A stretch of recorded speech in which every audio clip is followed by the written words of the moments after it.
Atendendo a sugestão do nosso amigo Carlos Alexandre, eu vou fazer uma demonstração do funcionamento da função STMR. É uma função de temporizador especial. Essa função habilita algumas características especiais num temporizador.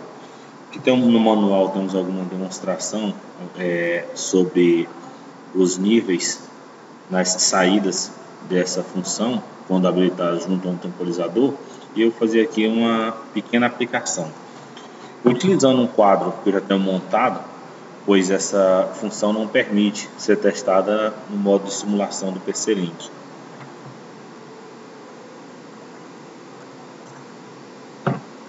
Na entrada X0 eu tenho aqui um sensor capacitivo utilizando o contato normalmente aberto. Essa entrada que vai habilitar a nossa função. Então, sendo uma função, eu só posso digitar logo as iniciais dos mnemônicos dessa instrução, no caso STMR. Vejam que eu digitei e por aqui eu pressionei logo Enter, ele não aceita. Então eu tenho que dizer qual a função, o temporizador que trabalhará nessa função especial. Vou utilizar o meu primeiro temporizador, não tenho utilizado ainda nenhum, T0, com o sistema decimal K50, 50 décimos de segundo. E ele vai trabalhar numa sequência de marcadores a partir de M0.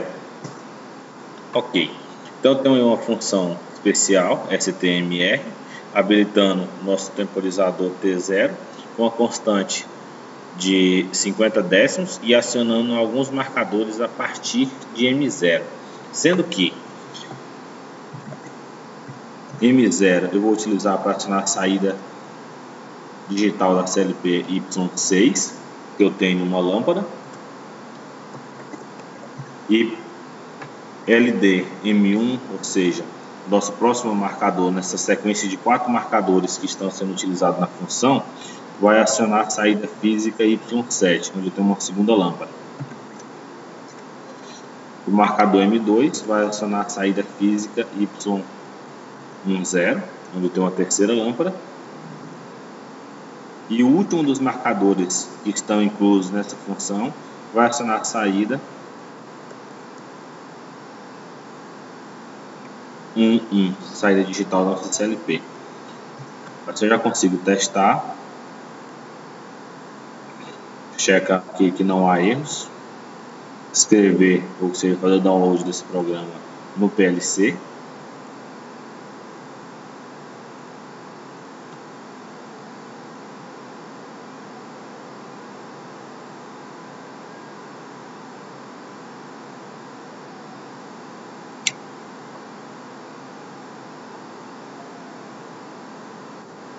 Escrito OK. Vou colocar aqui para monitorar. Veja que o temporizador ele já temporiza inicialmente a seco, sem acionar nenhum dos seus contatos. Então aqui nós temos T0 com 50 décimos. Vou aumentar um pouco aqui o zoom para melhor visualização. Assim temos nenhum dos marcadores estão acionados no momento. Consequentemente, nenhuma das saídas digitais da CLP estão acionadas. Eu vou acionar X0. Vamos observar particularmente M0. Observando aqui no manual, vejamos que M0, o primeiro marcador incluso nessa função, ele aciona instantaneamente conforme eu aciono a entrada da minha função e permanece em nível lógico alto. Após desacionar a entrada, ele vai ter um acionamento conforme o programado, no nosso caso foram 50 décimos, serão 5 segundos, ou seja, um acionamento na desenergização. Assim, observando só o funcionamento da linha 8, linha de memória 8, eu aciono a entrada, aciono instantaneamente a minha saída digital Y6. Agora eu vou desacionar a entrada, observem aqui em X0, e a minha saída Y6 fica acionada por 50 décimos de segundo. Ok. Observando agora só o funcionamento do marcador M1, ele acionará somente no momento da desenergização.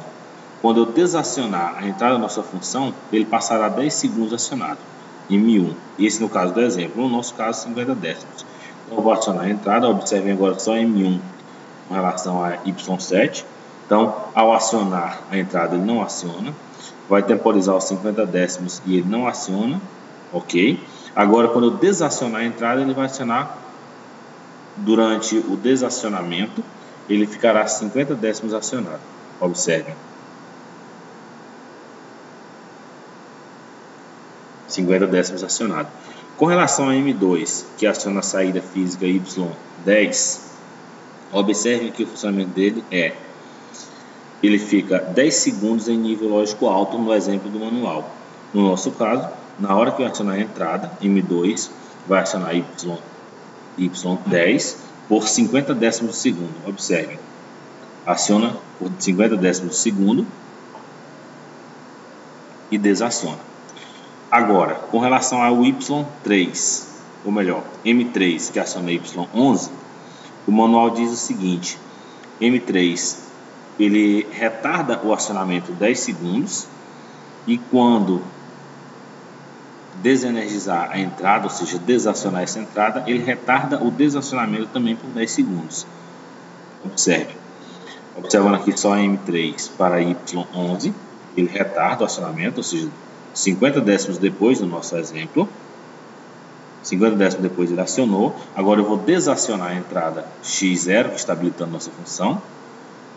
E ele vai ficar 50 décimos para desacionar. Ok, só reafirmando. Utilizei o marcador M0 na nossa função STMR. Ao acionar a entrada da nossa função, M0 aciona instantaneamente e retarda o desacionamento, proporcional ao tempo que eu configurei, no nosso caso 50 décimos. M1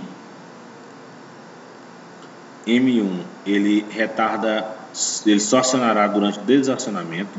M1 só vai acionar quando eu desacionar a nossa função, e ele vai desacionar, ao momento que eu desacionar a minha função, ele vai acionar por 50 décimos, que é o valor configurado aqui na nossa função.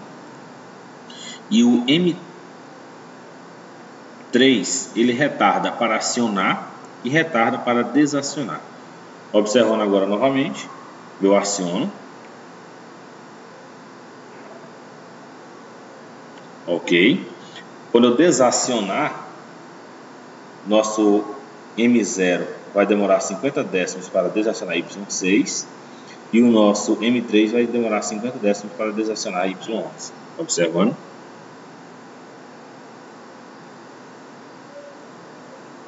É uma função que ocupa 7 passos, ou seja, uma função que ocupa uma grande quantidade de memória. Ela é útil em várias aplicações, mas nos casos de utilizar temporizadores que temporizam para desacionar, ou seja, off delay, é mais simples utilizar um temporizador comum.